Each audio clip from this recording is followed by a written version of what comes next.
Good evening. I declare the agenda briefing forum of the 14th of April 2026 held in Council Chambers at Level 2, 388 Hay Street, Subiaco, open at 5:32 p.m. Welcome councillors and staff, members of the public and the media. On behalf of the City of Subiaco, I acknowledge the Whadjuk Noongar people as traditional custodians of the area we're working on this evening, and I acknowledge their ongoing connection to our land and waterways in the City of Subiaco. Take your attendances now, and I think we've got a full complement of 9 elected members here in person, which is always great to see. A full suite of executives comprised of the CEO and his executive leadership team. So good evening to you and to your staff also.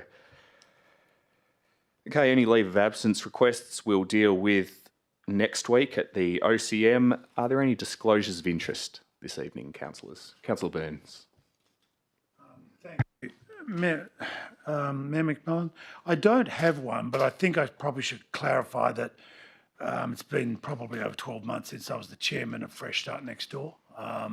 So I don't believe, and I have no connection to them now. So talking about the Townsend Road item, I think we're okay. Yeah, it's been I think 12 months since I was the chairman, and I have no ongoing connection with them. But I just thought it might be better to say it, even though I'm not going to declare anything. I'll just say it, but not declare it. I don't know. Somebody asked me when I walked in. So, okay. Anyone else? Councillor Johnston. Yes, thank you. Relating to item 7.1, I have a declare an impartiality interest as I did last month. I know someone that lives, friends with someone that lives in a neighbouring property. Thank you. Any other disclosures?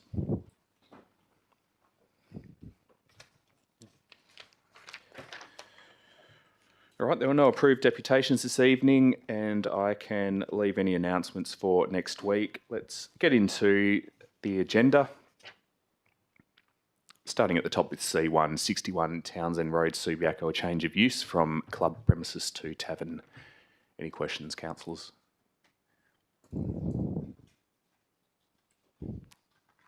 Councillor Powell. I saw you thinking about it. Yes, I was thinking about it. Okay. Well, I've got a few questions on C1 actually. What is a tavern restricted licence? It's mentioned several times it's restricted. What does that restriction mean? Director of Development Services, I think most questions on this will be taken by the manager, Anthony Denham. So over to you, Mr. Denham. Thank you, and through you, Mayor McMillan. So all liquor licence types are, I guess, defined under the Liquor Licensing Act. So you can have a tavern and a tavern restricted. From a planning perspective, there's no real implication for whether it's a tavern or a tavern restricted, so we're not overly concerned by that. We're just classifying it as a tavern because that's what our land use classification does. As I'm not overly familiar with the Liquor Licensing Act provisions, I'm not sure of the exact differential, but we can definitely look into that and provide some advice to elected members during the week. Councillor Powell. Thank you. It's also mentioned that that residents in the city centre do not have the same protections as those in purely residential areas in regard to this sort of application. What sort of protections are diminished because of where they live in regard to this application? Mr. Denham.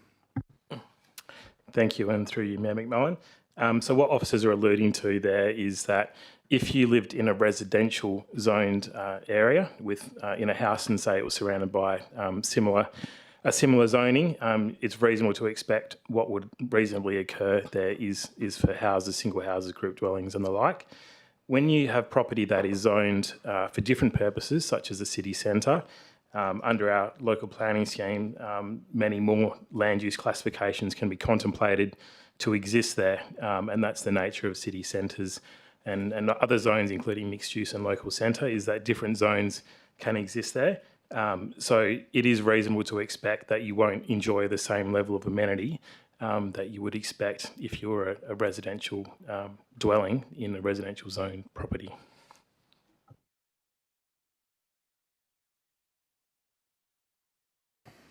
Councillor Powell.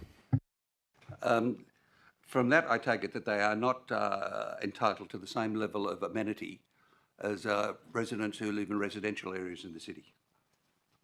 I think we're being led down a certain path here, but Director Corporate Development Services, if you can, I suppose, supplement the last answer and supplement the previous answers and also answer that question as well. Thank you, and through you, Mayor. So it is a different level of amenity. So other people would have different considerations on what that is. So in a centre zone, for example, you might enjoy increased walkability. There might be a raft of different venues, licensed premises, cafes available. That is different to what you might expect in a residential zone where you have predominantly residential and sensitive land uses there. So it's not a lower level of amenity, it's not a higher level of amenity, it is just a different level of amenity. So it's what is generally expected in the zones. It goes back to why we have a town centre, a strategy and zoning controls for certain areas, because we try to have uses clustered in certain areas so people have an understanding of what may be in that area. To go back to your other question, the difference between a tavern and a tavern restricted licence is the sale of packaged liquor. So if it is a tavern restricted, you can't buy your bottle of wine and then go home with that. If it's unrestricted, you can buy a bottle of wine and then go home with that. So that's the main difference through the liquor licensing laws. There was someone over this side before. I saw a couple of people motioning to my left. Was there someone? Okay, Councillor Pine. Thank you. I've got a couple of questions. The first one is I see a condition on the officer's recommendation to request an updated noise management plan and an updated waste management plan and updated house management plan. Yet those were submitted with the DA. I also see some public submission highlighting some shortcomings regarding the noise management plan. So the question, can you share a little bit about what the shortcomings of the noise management plan that would require another update, essentially, because obviously it influences the modification that they may do to premises to ensure noise is abated. Okay, we'll hear from the Director on this one. Thank you, and through you, Mayor. So with all supporting information and documents, they are living documents that will stay with the life of the development. So there is an expectation that there is a level of material submitted in support of an application. That material is then finalised if or should an application be approved. If there are any fatal flaws in any of the material, then that would represent a reason to recommend refusal. However, if there are minor things that need to be changed, that's generally done at a later stage following planning approval, as that will require further detailed and design modifications that interact with one another. So there might be a reason that some different design changes need to be made. Let's say there's other health legislation or building legislation. So it's very common, I should say, that initial reports are submitted and the finer detail, if there are no fatal flaws, are then worked out, and that's implemented as a requirement for a condition of approval. In this assessment, our environmental health teams have not considered any fatal flaws in the materials provided, and I can probably revert back to the manager on those few things that they thought that needed to be picked up should the application be approved. Follow-up question, Councillor Pine. Just a follow-up question. Could you expand a little bit on some of the limitation of the current noise management plan? Mr. Petrovski. Mr. Denham. Thank you, and through you, Mayor McMullen. So when it was reviewed by the city's environmental health team, there was a number of, errors in the information that was provided in terms of just the technical detail. They are very technical documents in how noise is managed and mitigated. So that was identified, and that can be corrected through an updated noise management plan. With the waste management plan that you mentioned previously, it's been reviewed by the city's waste management team. and that has there was a minor matter that needed to be resolved prior to that being supportable. With other developments, you might see that there's if it's been supported by an internal department, we've put a condition on that would say that the waste management hereby approved dated XXX shall be implemented and maintained thereafter. So yeah, sometimes things do get through as part of the DA package, but other times further details required, and particularly with noise assessments, which are highly technical, sometimes further information is required. Councillor Pine. So, do you think that some of the things that need to be updated would lead to some significant modification to the design of the premises to mitigate against noise for the resident? Thank you, and through you, Mayor McMullen. It's hard for me to say as a planner because I'm not an acoustic engineer, but one thing the conditions do, I think it's condition 10 and 11 relating to the acoustic report and the noise management plan, is that any sound attenuation measures that are required to be provided in order for the proposal to comply with the environmental noise regulations, any design interventions identified by those reports have to be implemented and maintained thereafter. So you'll find that a lot of the times where there's potential issues and opportunities to comply through design intervention, that they are done at a later date, but typically prior to issue a building permit or prior to occupancy. But I couldn't foreshadow what those changes may be at this point. Councillor Pine. So my second question is really around the opening hours of the premises. The recommendation suggests, so the officer's recommendation suggests a reduction in opening hours to finish essentially at 11 p.m. During the week on Sunday to Thursday, and then midnight for Friday to Saturday. Can you tell us a little bit more about what led you to essentially change the hours and what led you to 11 p.m. during the week?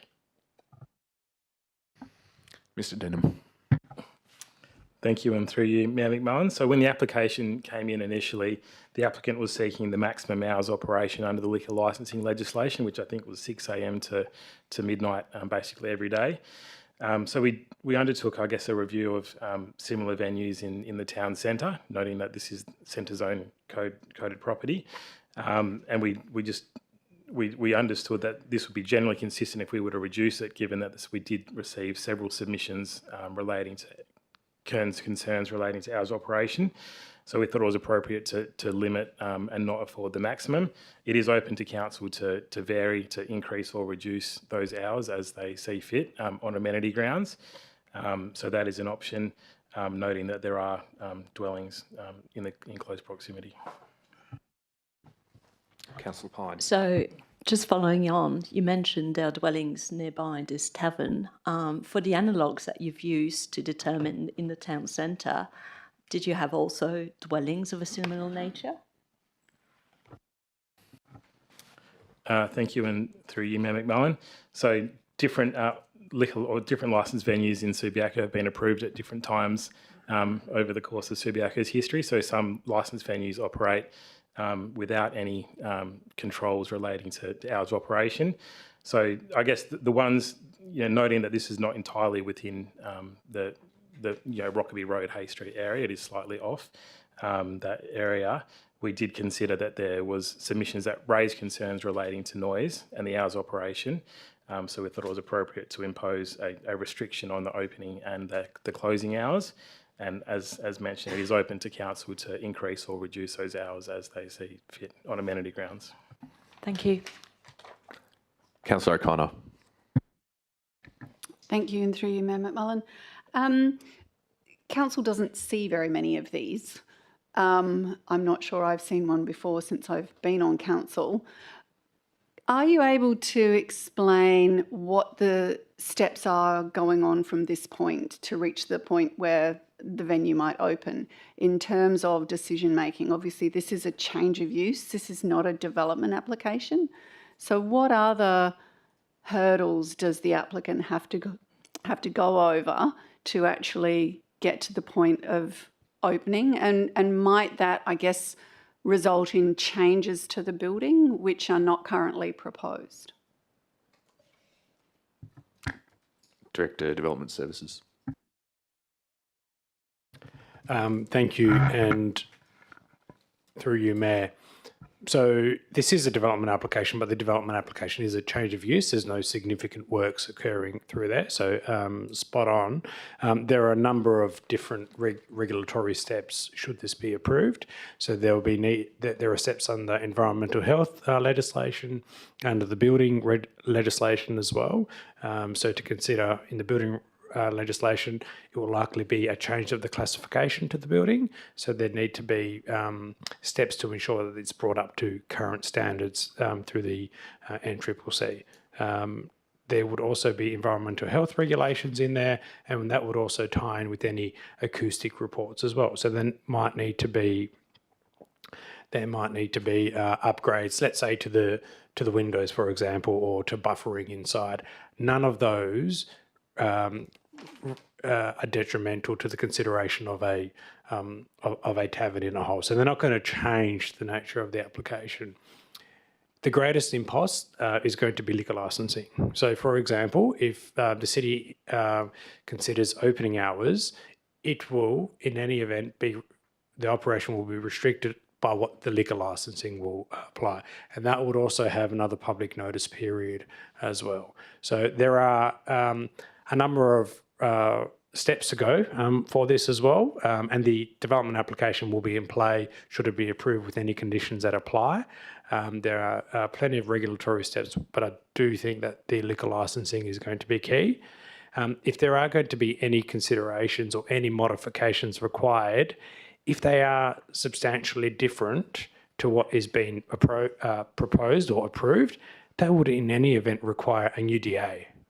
So that would have to come back to council or come back to the city for consideration, and likely to council, given that this one has come to council. I'll ask a question just off the back of that, Mr. Petrovski. What's an example of the types of changes which liquor licensing might impose on a development which would constitute such a deviation from an approved development that it would have to be resubmitted for planning approval? I hate hypotheticals, but I'm just wondering, are we talking about something that could realistically happen on this site, or is it the case that the building that we approve as part of this process is the building that gets built, and the liquor licensing conditions in reality are going to be more concerned with noise management and crowd control and the like? Thank you, Mayor, and through you. Absolutely correct on liquor licensing. It's going to be more on behaviour control, so unlikely that anything's going to be recommended to be modified that will need a development application. In some instances, you might, through the NCC, need to remove a bit of wall or have a structural element change that might require a DA consideration. It's very rare, and there's always great engineers in there who can, ensure buildings are stable and continue to operate. So it does happen only in very rare circumstances. Thank you. Councillor Fife, and then Councillor Burns after that. Thank you, and through you, Mayor. My question is, does the city have any ongoing role in monitoring for example, if the noise levels are beyond what was anticipated and planned, what redress do we have, or does that just fall into the Department of Police or liquor licensing or someone else to regulate or enforce any breaches? Good question. Director, Technical Services. Thank you for your question. So it would be managed like any other noise complaint would be. So our environmental health team under the regulations are required to assess that. They'll go out, they can do noise measurements, they can also do other evidence collecting, and based upon that, they can take action as required under the regs. So it wouldn't be any different from any other noise complaint. And depending on what the outcome of that is, it could revert back to the DA conditions if they're in breach of the noise management plan or other aspects of the approval. and there could also be fines as well. So there can be fines. Can we revoke under those circumstances? So, for example, if they said we're opening a tavern and they start having a Tuesday, Wednesday, Thursday doof disco scenario that's annoying the crap out of the neighbours, and they breach the noise management plan, can then we, under recommendation or under appeal, revoke the approval to operate?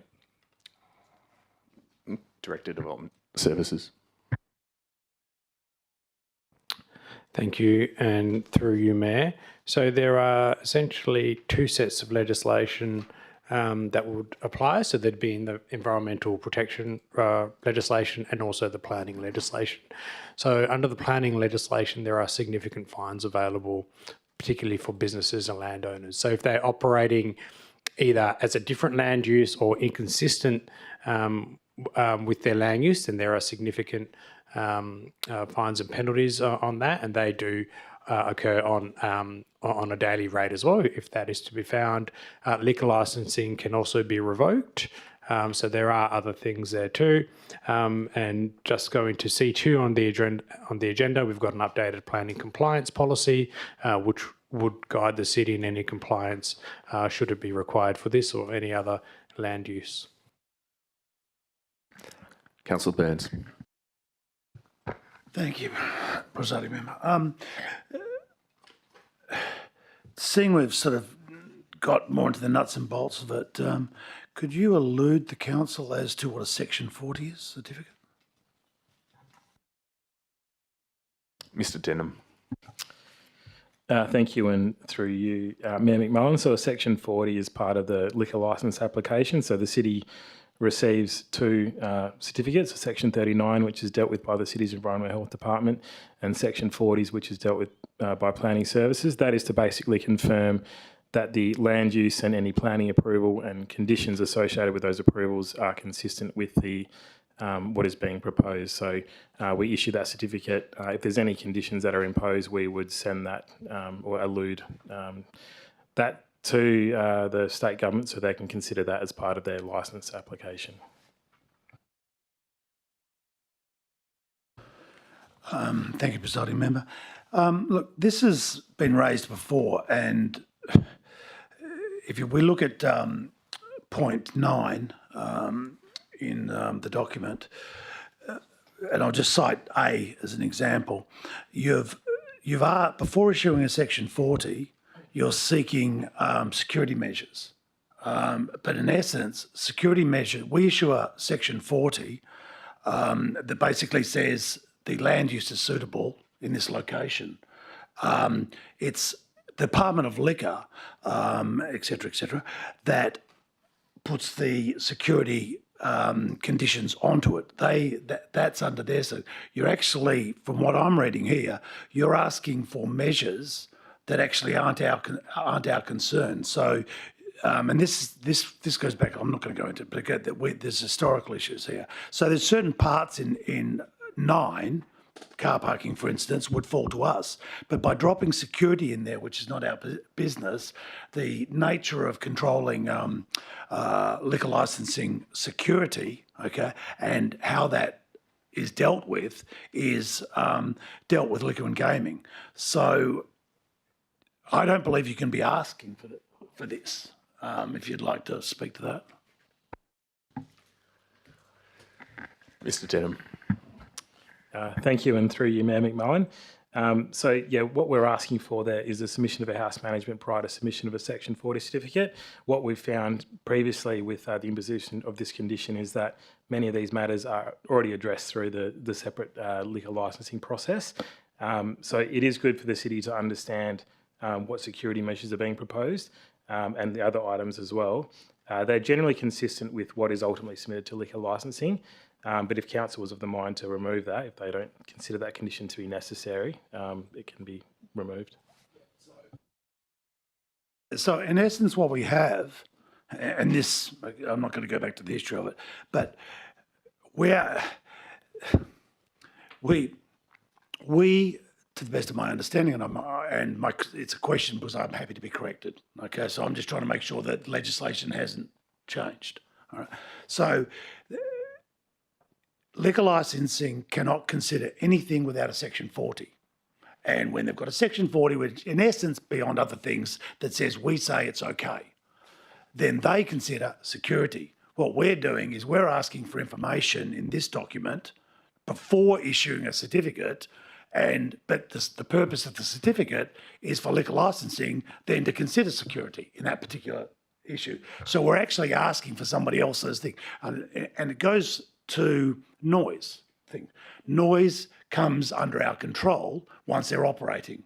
Okay, I'm just saying in this instance, you're actually you're overarching into other government instrumentalities business, right? Which I'll give you. It's a little bit like saying this. Okay, recently we've reduced speed limits. Okay, that's cool. It's great. Okay, but we don't monitor whether or not the people that are speeding have a license. It's not our business. That's the police's business on whether the people going down the street at 40 kilometres an hour, right, instead of 50, we don't deal with licences, motor vehicle licences. That's not our business. That's somebody else's business. And what we're doing here is we're asking for information that is dealt with by liquor and gaming. They deal with security, okay? They deal with other things here too. Public safety is their business. We are not in the public safety business. Liquor licensing deal with it. So I'm just saying there's an overstepping here. Okay, thanks, Councillor. The previous question essentially was, well, I mean, in different words, it was much as the same as that question, I think, and that was, have you imposed a condition which wouldn't stand up as a valid planning condition because of the reasons you've articulated, that there's other agencies with jurisdiction for these types of matters? We heard the answer last time, and it was essentially that, yes, it is a valid planning condition, but well, I don't think our staff would be recommending it if it wasn't valid. But Director Development Services, if you want to answer the question as just put and supplement the previous answer if there's anything that needs supplementing, I think we understand the issue, and I think you're ready to speak to it a little bit further. Thank you, and through you, Mayor. In essence, security measures and considerations, their responsibility would fall through the liquor licensing. So if we were to act on this condition in a particular liquor licensing matter, it is actually that part of the condition would fall to liquor licensing. So it wouldn't mean that the condition is invalid, but that part of that condition we wouldn't be able to impose unless there were certain measures that we considered for this application to be outstanding or particular. So Councillor Burns is correct in that point. You have ambulatory conditions where you put you include information that people need to provide. However, sometimes that information is considered by someone else. So, for example, if we said that you needed 10 security guards and liquor licensing said no, you only need 5, and I'm using just figures I've made up, we wouldn't be able to impose that because that's up to them to consider.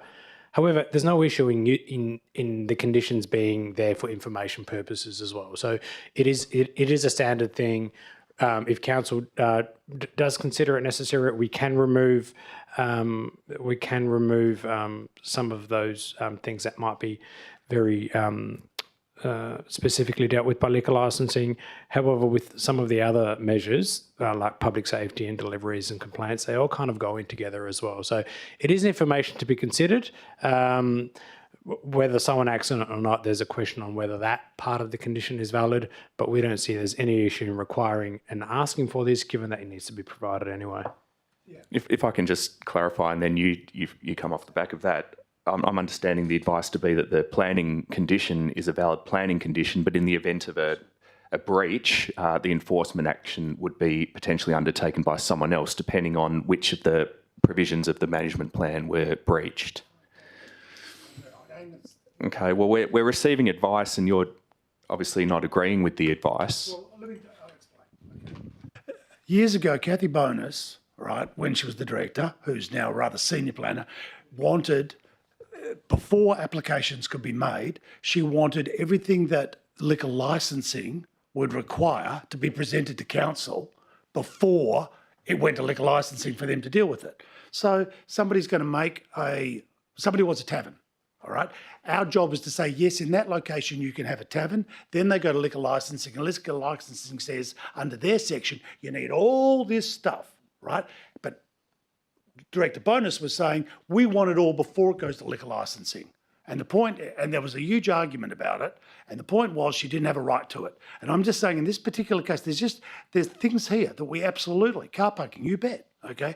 But when you start getting into, we want to know the security measures. Well, you're going to find them out later on when the Department of Liquor Licensing, that has a lot more about it than you do, everybody in this room, okay, they decide. For a start, the Commissioner of Police will object to this, because that's what they do. The Commissioner of Police objects to the Commissioner of Police objected to the bar inside the Heath Ledger's theatre, because that's their job. I'm just Councillor saying, Burns, it's you've got a unnecessary. lot of opinions on this, but what is it that you want further I staff want them to advice on I want them tonight? to remove stuff that they don't have a right to. Okay. If they're not going to do it, then I suppose there's always the option of an amendment. Well, I shouldn't be amending things that are outside of legislation. I mean, Yeah, okay, but I think we've got to give our planning staff some credit, and that is that they know how to impose valid planning conditions. it's not. But this is not. their business. Okay, well we could go back and forth all night saying yes, it's valid, no, it's not. But It's not valid. It's not their business. It's not valid. They can ask for anything they like. Okay, Right? and But that goes bottom to the line, it's not enforcement versus condition question. So look, I think you've made the point. You've identified the rub, as it were, and I think there's processes that can happen between now and next week to address that. Councillor Pine. Going back to opening hours, sorry, I just had a thought. You mentioned earlier on that you reviewed all the businesses around Subiaco with respect to their opening hours, and you took consideration the feedback from the community in deciding the 11 p.m. during the week. Are there any similar taverns which have shorter opening hours than 11 p.m. during the week that are within Subiaco? Manager Planning Services. Oh, sorry. Thank you, and through you, Mayor McMahon. So yeah, we did have a review of a number of premises, particularly in the city centre, in the town centre zone properties. So like I said in my previous answer, a lot of those venues have been approved at different times over Subiaco's history, so they do vary, and their location and proximity to residential properties was also considered. So this particular development, this and probably the Subiaco Hotel are in quite close proximity to residential properties. There was an approval issued, I think, by the Joint Development Assessment Panel for the Subiaco Hotel a number of years ago. I'd have to check what the hours of operation were imposed on that, but that would have just related to the additions only, not to the substantive operation of the hotel. So I would have to see if there's any restriction on that particular example, because that would probably be the closest example that we would have. And then the Vic Hotel, which no longer operates, I'd have to look into that as well, but that's slightly different circumstance. I certainly appreciate the data. Thank you. Okay, we'll take it on notice. Councillor Johnston. Thank you, through you, Mayor. I was wanting to know what other venues there are that are of a similar capacity, 400 people. Would that be McNally's, for example? Would it be the Subi Hotel, Juanita's? Director, Development Services. Thank you. We might need to take that one on notice. The similar scale valley, McNally's would be, around 200, maybe 250 people. Quella would be more. Subi Hotel would be larger as well. When Found expands, that would be larger. The Vic Hotel would be larger as well. And in consideration of this current club premises, which has no restriction on opening hours, what the proposal would be is actually restricting something that could essentially operate 24 hours a day.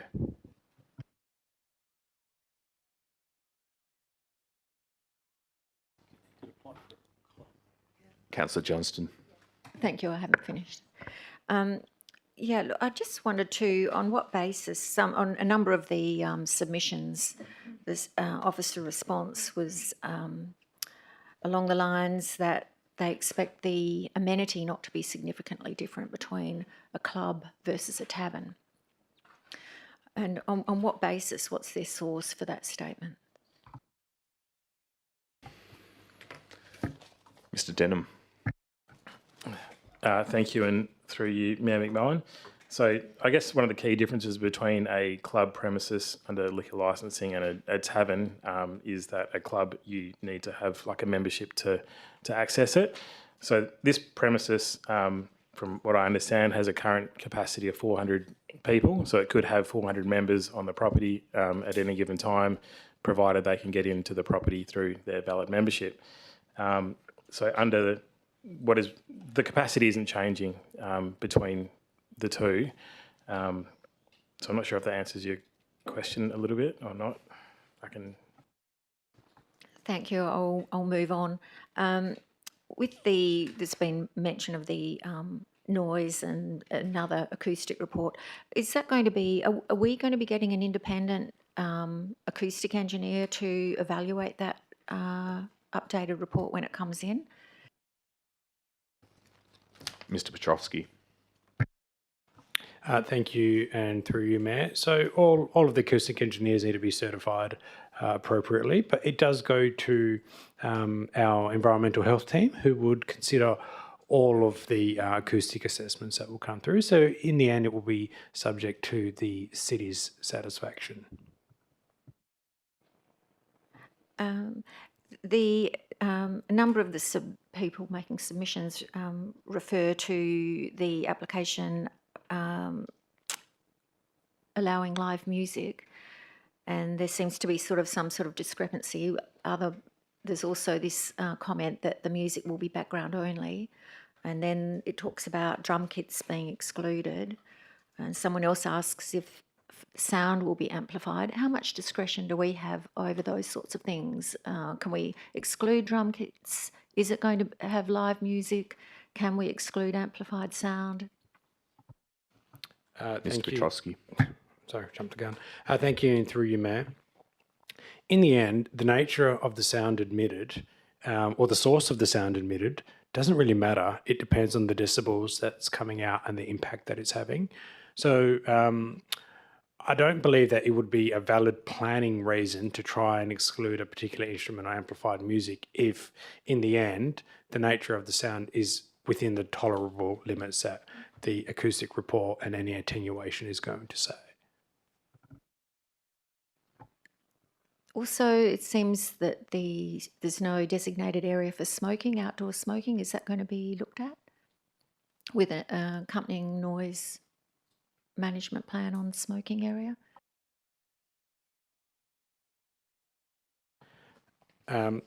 Thank you, and through you, Mayor. So smoking is not considered by planning. That will be considered by health legislation.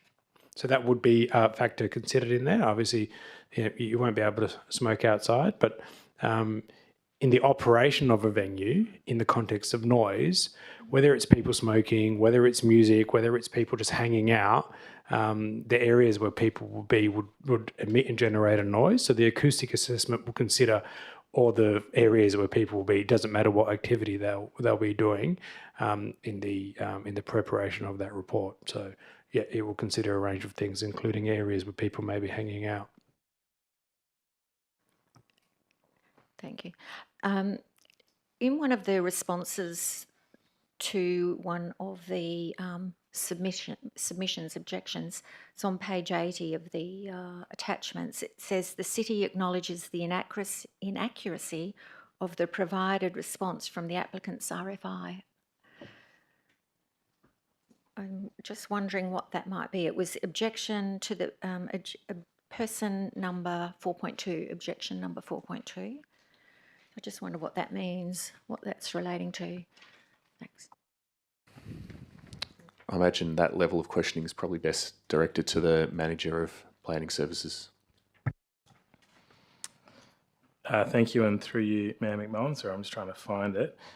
So typically, what we do once we receive, because this was publicly advertised, we would request a request for further information if we needed more information to progress the application. And once we do receive that, we would send whatever we've got back to the submitters. So I think in that particular case, it's just the submitter pointing out an issue with whatever information is being provided. That doesn't matter if it doesn't mean it's right or wrong. It's been considered by the city as part of the submission reviews. And with the medical facility that's next door, were the board and the management notified that this is on this month's agenda at the OCM for next week? And did they make any submission? Thank you, and through you, Mayor McMullen. So we won't say who made submissions, I guess, publicly, but any submitters that did make a submission on this application have been notified of tonight's agenda briefing and also of the council meeting next week, and they've been advised how to make a deputation should they wish to do so. Thank you. Thank you.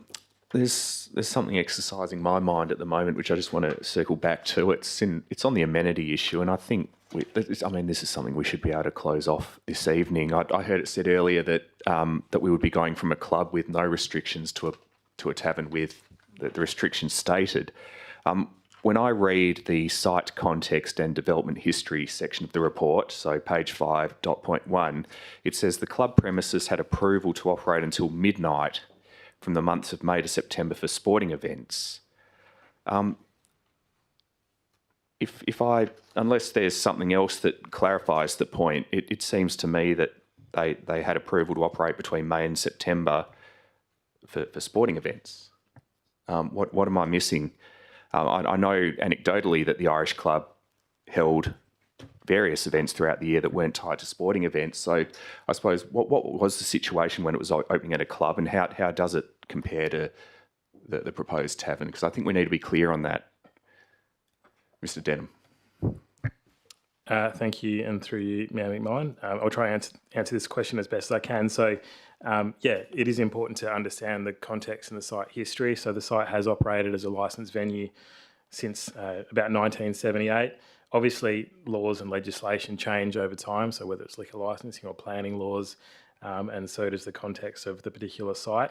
But at some point, upon review of the city's records, it was determined or ascertained at least that particular property operated as a club premises and had approval to operate until midnight from the months of May to September for sporting events. I'm not sure exactly why, but I guess the point of difference between the point of difference between that and what is being proposed is that it's largely unencumbered compared to what is now being proposed, and there's more restrictions being imposed on the tavern land use in terms of hours of operation and noise management plans and the like, which weren't requirements back in 1978 or weren't imposed on that particular use.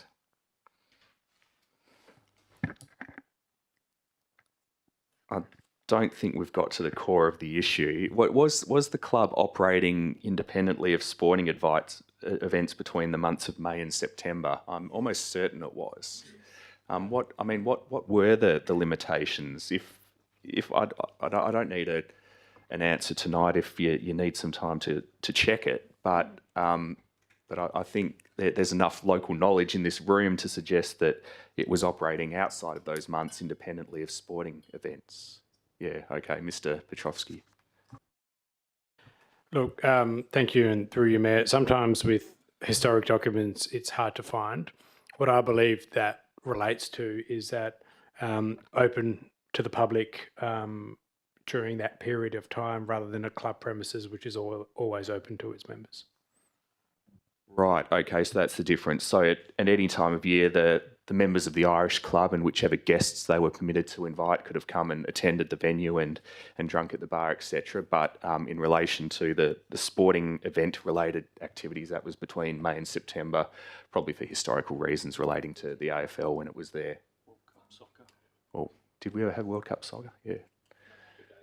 Gaelic. Oh, okay. Are there any other codes we used to host in Subiaco? Okay, I think I understand that a bit better now. Councillor De Vries.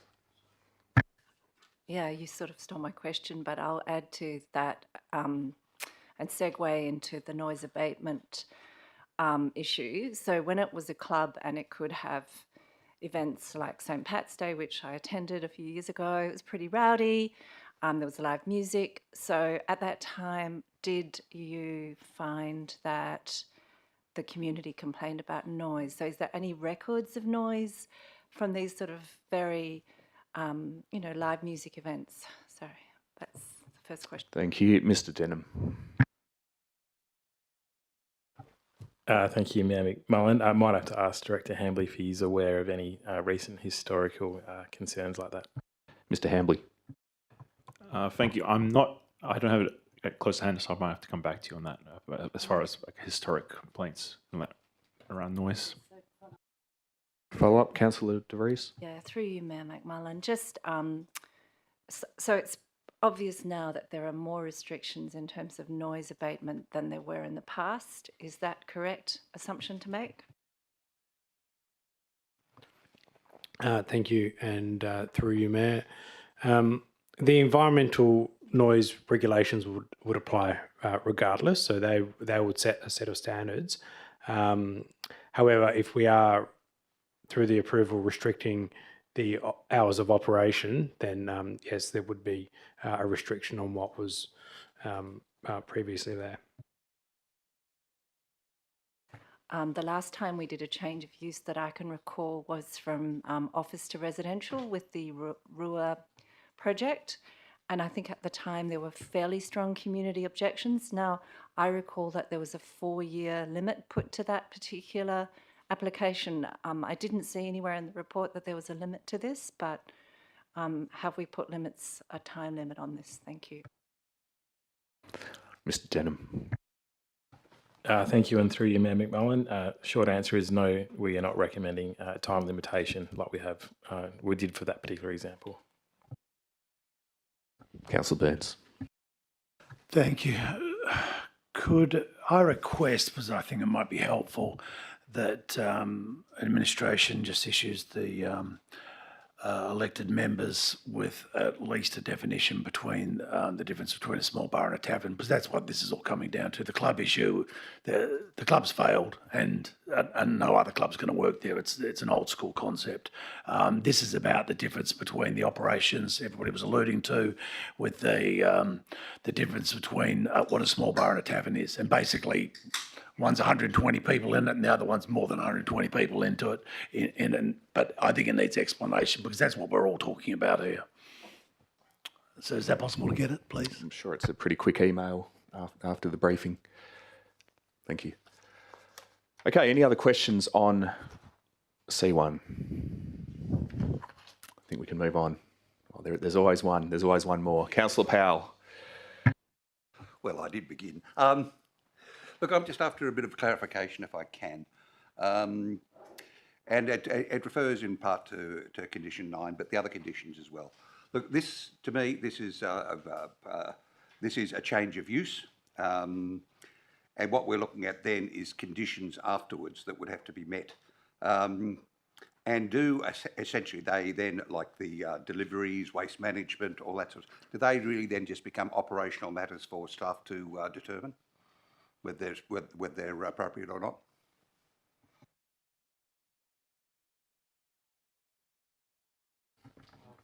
Mr. Denham. Thank you, and through you, Mayor McMullen. So, yeah, if this is approved as recommended, I guess the enforcement and clearance of conditions would fall to staff to clear the conditions as they are worded, and council wouldn't have direct involvement or need to approve necessarily what is submitted to clear those conditions. Councillor Johnston. Yes, thank you, through you, Mayor. A number of the staff responses to the objections where people are concerned about nuisance, loss of amenity, noise, etc. after hours or late at night. the staff response is that that would be a matter for the police and to report it to the police. How would City of Subi retain any oversight around that sort of the number of complaints that Councillor De Vries asked about, the historical number of complaints around noise, when those sorts of complaints generally aren't sent to us? Is there any way that we would be able to have that sort of oversight? I think based on previous answers, it's a combination of planning, compliance, and also environmental noise enforcement. So, Mr. Petrosky, if you start, we'll see if there's anything to supplement from the Director of Technical Services. Thank you, and through you, Mayor. So noise complaints are absolutely dealt with by the City of Subiaco or all local government. So we would receive those, we would monitor those. I've done a quick search while elected members have been asking questions, and we haven't seen any noise complaints. I think there was one historic one that was there from this premises. So we would be able to monitor that and track that. We've got a new ERP system which is can assist with that as well. If there's any antisocial behaviour, then that's matters for the police, but that's a separate issue. Sometimes we are aware of that, sometimes we're not. But noise, absolutely we're aware of that. And if there are continual breaches, then there's enforcement action that we can undertake, much like anywhere else in the jurisdiction. Thank you. Mr. Hambley, does that cover it? Thank you. I had a question. It's a bit different. It's not necessarily planning related, which sounds a bit funny, but I'm just interested to understand who we're dealing with in this application. Firstly, the landowner is still the Irish Club of WA Inc. Is there any sense of how long they're going to retain ownership of the site for? Or is there any disposal imminent that we're aware of? Mr. Denham? Oh, Mr. Petrovsky? Yeah. Unless the director knows, I would have to probably take it on notice to... Thank you, and through you, Mayor. It's very common in these instances that it might be subject to council approval through the purchasing contract.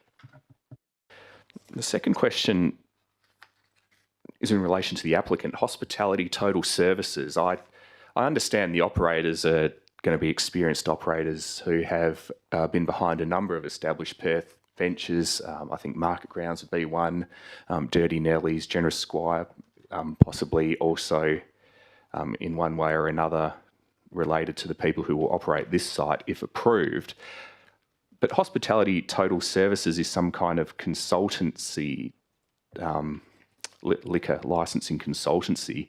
Can I have confirmation of who is going to run the facility if approved? Mr. Denham. Yeah, thank you, and through you, Mayor McMahon. So as the CEO just mentioned, it's going to be whoever's on the liquor licence, so we don't necessarily know yet, but the premises is proposed to be called Queen Maeve's, and the applicant is Irish Bar Subiaco. So yeah, I think you're right in saying that Hospitality Total Services represents a number of probably established liquor licence venues, and that's because they're probably well across licensing requirements and planning requirements to take them from start to finish to obtain their licence and start operating. Okay, so the applicant's a consultancy. Just to confirm, you said the applicant is, you mentioned another name. Who's the applicant named on the planning application? Thank you, and through you, Mayor McMahon. So in one of the attachments, it's the cover letter from the applicant. They've listed the premises name, the address, and they've listed the applicant as Irish Bar Subiaco as the applicant multiple times through there. And in the application itself, yeah, it's submitted by Hospitality Total Services. So that's what would have been listed on the application form. Okay, I'm probably splitting hairs now. Thank you. Okay, were there any other final questions? Okay, C2. C1, Councillor Johnston. Thank you, through you, Mayor. essentially, we are being asked to make a decision on a change of use for from a club to a tavern on a building that's opposite residential area and next door to a medical facility. And we've received a number of objections, of all the submissions that came through, I think just over 3/4 of them were objecting.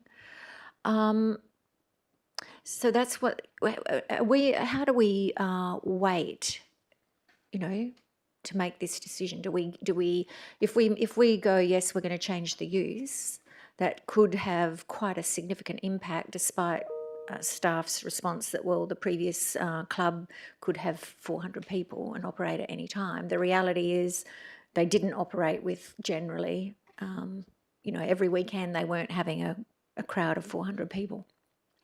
If it's updated and it's a trendy, popular Irish bar, it could do, which would have quite a big negative impact on amenity, probably, to the neighbours.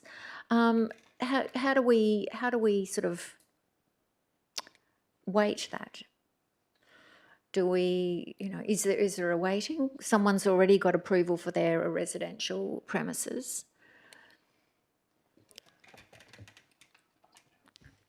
Okay, it's a difficult question for staff to answer, I think, because it essentially goes to our role as decision makers. But Mr. Petrovsky, I think we're pretty clear on what the recommendation is, but can you give us some guidance about how to weight the considerations that Councillor Johnston's just spoken to? Sorry, specifically around that pre-existing use. You've got residential and a medical facility that already have use that has been granted, and now this is for a change of use. Mr. Petrovsky. Great question. With due regard, in doing this, I would be starting with what is the objective of this piece of land? What is the objective of where it's located in the context of Subiaco?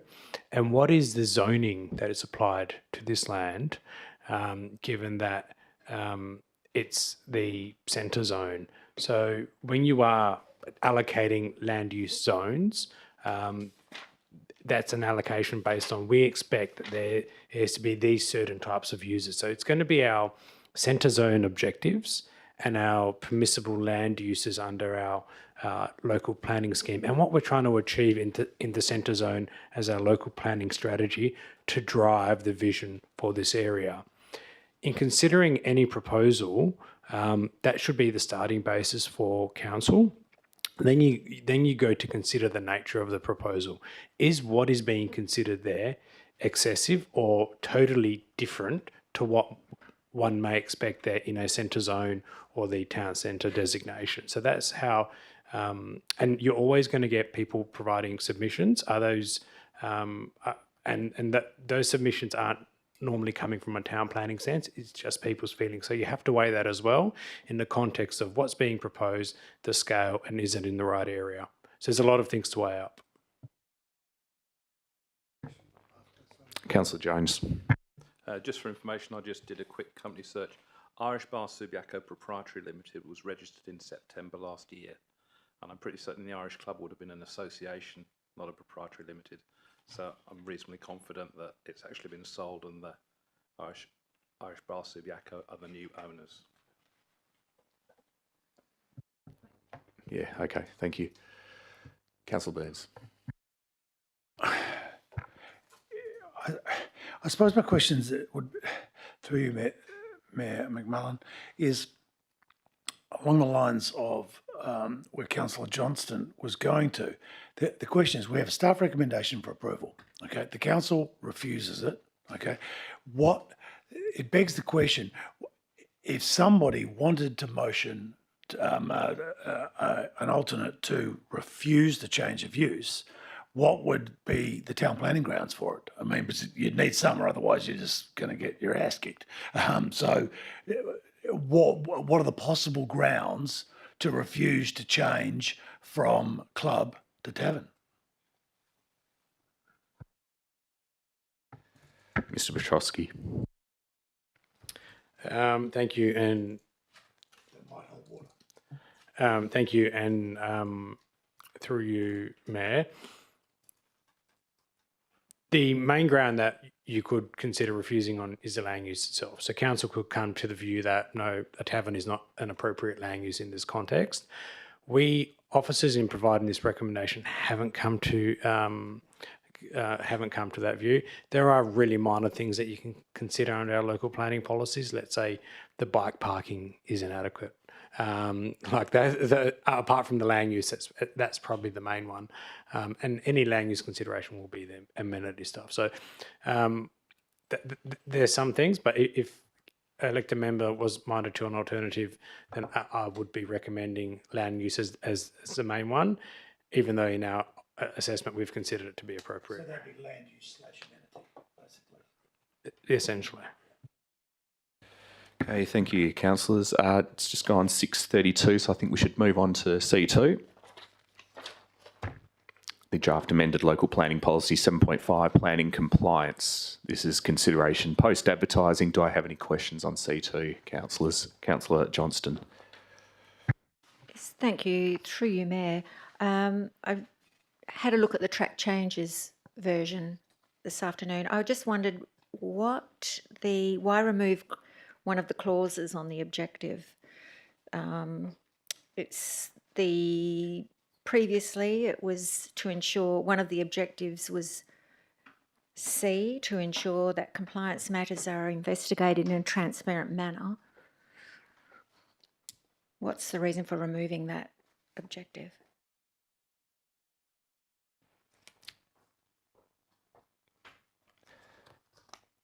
Mr. Petrovsky, I think I know why you're hesitating. Well, okay. Mr. Petrovsky. Thank you, and through you, Mayor. So when this came to council in December, there was a track changes version from the existing policy to the new policy.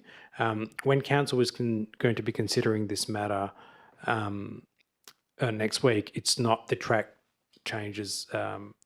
There's no further track changes from what was advertised to what's being considered. Perhaps some background as to that reasoning in December is that investigating compliance in a transparent manner isn't always a good thing. And what our policy did was essentially provide people who potentially had non-compliance and an understanding of the process and what we're doing, and that would inhibit the city's ability to act if it needed to act in a quick manner. So we don't, when we're considering compliance or investigation, that's when someone has done or potentially done the wrong thing. We shouldn't necessarily be transparent with them exactly on what we're doing, because that could go against any action the city needs to undertake. Thank you. Councillor Johnston, a follow-up? Yes, thank you. And the other clause I wondered has been removed is, where is it? I think it was 3.2b in the track changes, where a compliance matter falls partly within the city's jurisdiction. It will be dealt with in accordance with this policy, and that part falling outside will be referred to the relevant authority as soon as possible. Where it relates to a place on state register of heritage places, the city will refer the complaint to. Why have we removed that clause? Can I just confirm that the questions about the changes that happened prior to December 2025, they're not changes that happened in the last few months as a result of the consultation. They're old changes. These are the changes that went for consultation that we're now being asked to endorse. That's my understanding. Is that correct? But they haven't been made since December.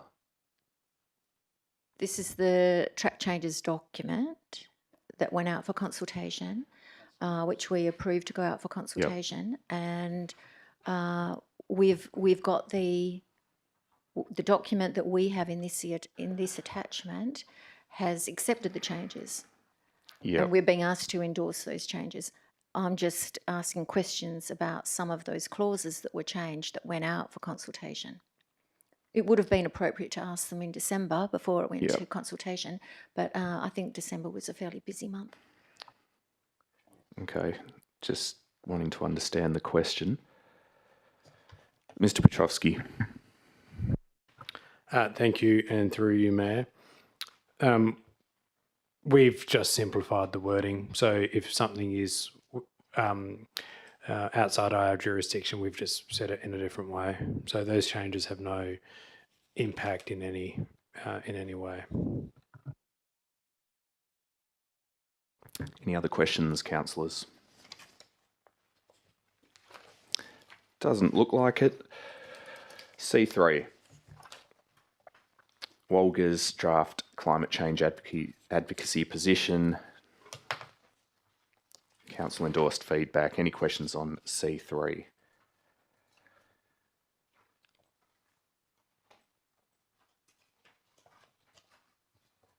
Okay.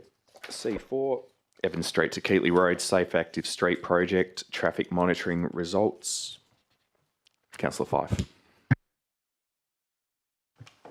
Thank you, and through you, Mayor, I'd just like to ask the officer why the report underplays the substantial increase in local traffic volumes of around 10%, given that we've had only about a 3 to 4% increase in population in that time, and instead choose to represent the data coming back that the increase from 300 vehicles a day, for example, to 330 vehicles a day on Wayland or Morgan Streets is couched in while the capacity of the road is 3,000 vehicles a day, so it's only going from 10% use to 11% use, where it's actually a 10% increase in volume of traffic over a 16-month period that we're monitoring.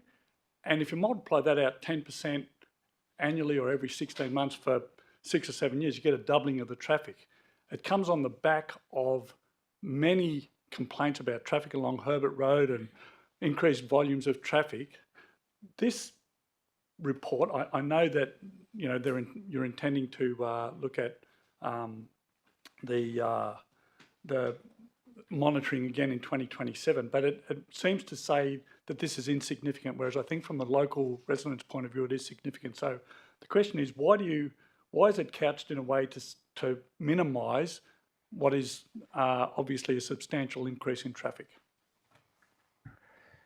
Okay, Manager Engineering Services. Thank you for the question, through you, Mayor McMullen. Look, I think the first point being the actual traffic volumes on the road itself is in the order of 300 vehicles per day. That by any standard of a local road is not considered high. Now, I take the point about the increase being in the order of 10%. That actually, if you boil it down, that equates to roughly 1 or 2 vehicles per hour additional. So we don't consider that to be a significant increase. Traffic volumes, in our experience, on any local road does actually fluctuate year on year. We've done some further analysis on some other streets surrounding the area, and we found that going back as far as 10, 15 years, there's a fair degree of variability, but in general terms across Subiaco, traffic volumes have stayed steady. So for those reasons, we don't see the increase of 10% to be significant. The point about drawing the comparison to the capacity of a local road being up to 3,000 vehicles, that was just to use that as the comparative for what these roads are designed to carry. And these are local roads. So we have local roads that actually carry significantly more vehicles than what's recorded on these streets. And they actually have a very similar land use, very similar design to these streets as well. So as long as they're within that capacity range, they're not considered massively significant. However, we do take the point, though, that going from roughly, I'm saying, 300 vehicles to 330 vehicles per day on average is approximately 10%. And that would be potentially noticeable, but it's not really significant. Councillor Fife. I think that's arguable as to whether or not traffic volumes increasing by 10% when the population goes up by 3% is significant. But I look forward to the monitoring in 2027, as well as the review of the transport and parking policies, etc., coming up in a month or two, because I think the anecdotal evidence and the complaints that we've had. Councillor Fife, I just wonder if there's a question coming or whether we're getting into things which we can quite happily debate next week. Anyone else? Any questions, councillors? Okay, we wait with great interest for C4 next week. C5, the tender for the Station Street and Hood Street upgrades.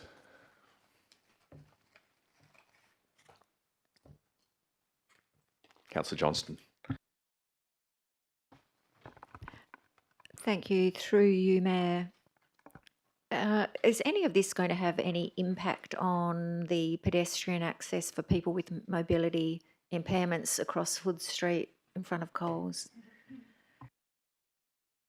Hope so. Major Engineering Services. Thank you for the question. Through you, Mayor McMullen. Look, the actual design is going to improve things for mobility impaired users. The design complies with the various standards that Main Road sets. So where we are doing the works, we are significantly improving conditions for mobility impaired users. We've actually, with regards to Hood Street, we've had an inquiry come through. We actually met with the resident and walked through the site and did a mobility audit as well. And outside of this particular contract, we've done a quick win to improve crossing facilities on Hood Street. This project will also look at additional opportunities to improve crossing across Hood Street as well. Yes, thank you. Note the officer recommendation has a subject to in the recommendation. That's the subject to finalisation of the contribution agreement with Atalanta Investments, which in the body of the report mentions that to be estimated at 105,000. It also, in the resource considerations, mentions that we expect to receive about 100,000 in grant funding towards the project. Yet the grant funding is not mentioned in the officer recommendation that being subject to, and there's no figure in there. I'm wondering if both those can be included rather than just the one element. Thank you. Mr. Karma. Thank you, and through you, Mayor. Look, the reason the grant funding was not included was because that's confirmed funding, which we already have been drawing down from Main Roads for wider projects in the precinct. The recommendation is actually referring to the funding that we're getting from Atalanta, which is still to be confirmed by way of an agreement. However, we have a high level of confidence based on discussions and confirmation in writing from Atalanta that the funding will be provided. That said, if need be, that could be added to the recommendation. The reason it wasn't is only because, like all other projects that we have funded from the state, it's confirmed funding. And on the risk considerations, it mentions a number of potential risks, construction impacts, disruption, temporary disruption, etc., to safety, assessed as low and manageable. It doesn't mention cost increase, and it doesn't mention that the funding agreement with the investor hasn't been finalised, or about the grant funding. Should that be included in a risk consideration? Mr. Karma. Thank you, and through you, Mayor McMullen. Look, we did actually think about that, and the reason we did not put it in is because, look, never say never, but we consider it to be a very low risk that in terms of funding, based on, like I said, the discussions we've had, and also the fact that we've got it in writing that we will get the funding from Atalanta Group. And in parallel, we are developing the funding agreement. So the recommendations has been written in a way that actually protects us, i.e. is subject to the agreement being signed. So that was the reason we hadn't actually included that as a risk, because we consider that to be low risk. On the cost side, given the current environment, that's quite a difficult area to navigate because things are changing literally on a daily basis from what we're seeing. We've been quite deliberate in how carefully we've scoped the project. A lot of effort has gone into defining the scope as accurately and robustly as we could. As with all construction projects, you're never going to get it 100% right. It is anticipated that there will be some cost fluctuation or due to variations, but I think we've actually designed the project such that we minimize those sorts of increases, but also the ongoing management of the contract. We manage that really closely to ensure that any variations are managed and are justifiable as well.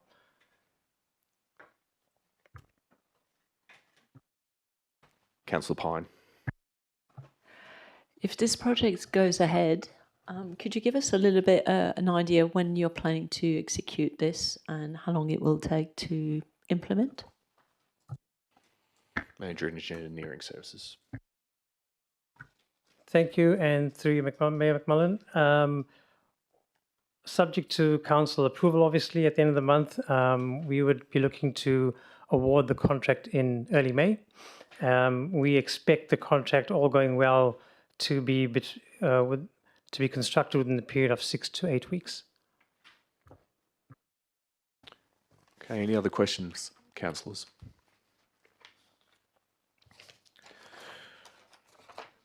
Okay, Councillor Johnston.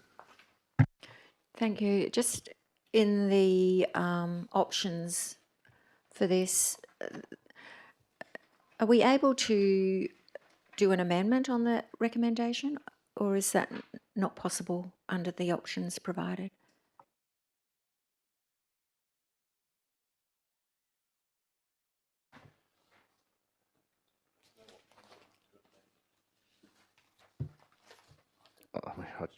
I don't understand the question. Sorry, the options to me don't appear to give us an option to do an amendment to the officer recommendation. So if we wanted to do some amendment, I'm querying that when you read the options. Each one of the options is, I mean, if you wanted to pursue an option other than what is recommended, you would most likely submit an alternative. Any other questions? So just someone else. No, I think that's the answer, isn't it? yeah, I mean, you either accept the tender or you don't. Yeah. Either do it now or you don't.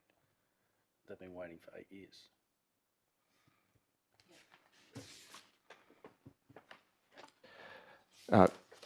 Any other questions on C5?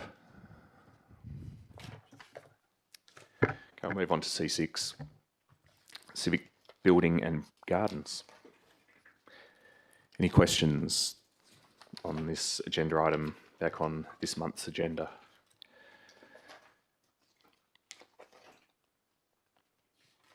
Councillor Pine.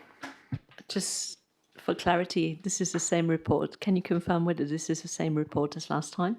Yeah. Through the chair, correct. Yep. Yeah, with a new paragraph inserted that says it's noted that this agenda report was previously tabled in March. Okay, are there any questions? No. Good, okay. C7, the leasing matter pertaining to 1 Harborne Street, Subiaco. Councillor Burns. Thank you, Mayor McMullen. My first question, there are several. Do we have a draft lease to look at? Director of Corporate Services. Okay, Manager, Commercial Services and Property. Thank you for the question. Through the chair, yes, there is a draft lease. It's not attached to the council report, but we can certainly look to circulate that during the week if you like. Councillor Burns. Thank you. Well, just to jump ahead, before seeing a document, and I don't understand why that I'm asked to vote on something without seeing a lease. the devil being in the detail, does this draft that's been negotiated have a break clause?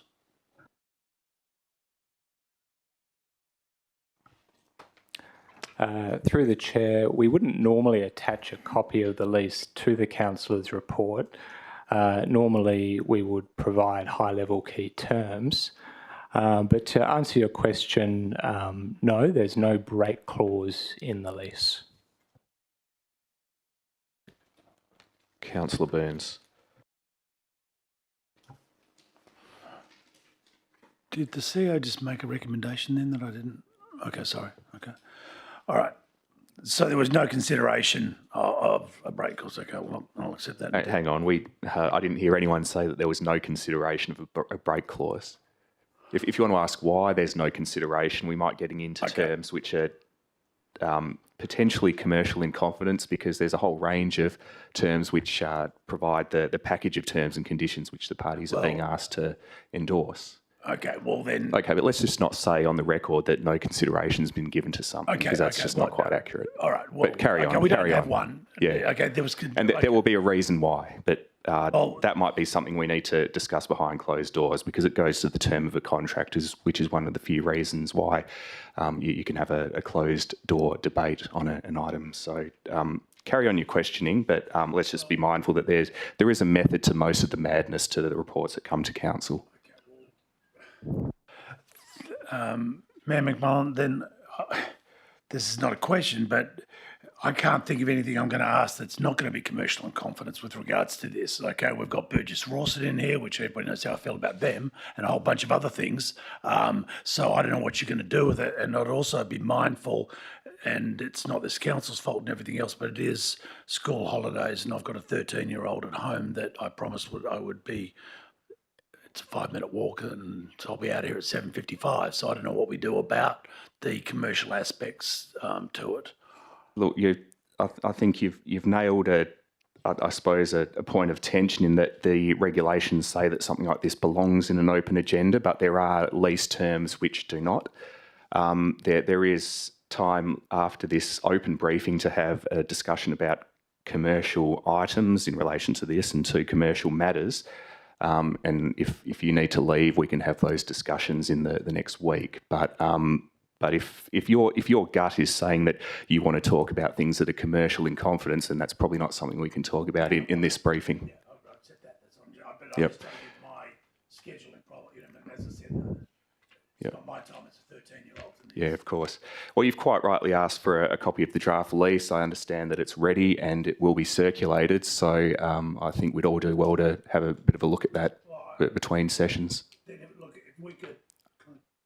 if we could look at instead of going into behind closed doors without a document, I'd like to see a document so that I could perhaps pose questions of how we've got to that, because I'm not right now feeling particularly comfy. Shall I just say that? With the little information I've got here, and with the one question I have asked is being in the negative. So perhaps we don't go behind closed doors, particularly this item, until I've got a good look at a document that I want to read before I vote to tell somebody to sign it. Thanks. Yep. The starting position will be that this is a public agenda item. If we stray into areas that do warrant going behind closed doors, we'll deal with that when the time comes, after we've had a chance to look at the draft lease, I'd suggest. Yeah, which we're going to have to do later. Okay. Okay, no follow-ups. I've got 100 of them. I can't ask them. Councillors, any other questions on C7? Okay, we'll keep talking about that one offline. C8, the financial statements and reports for the month ending 31 March.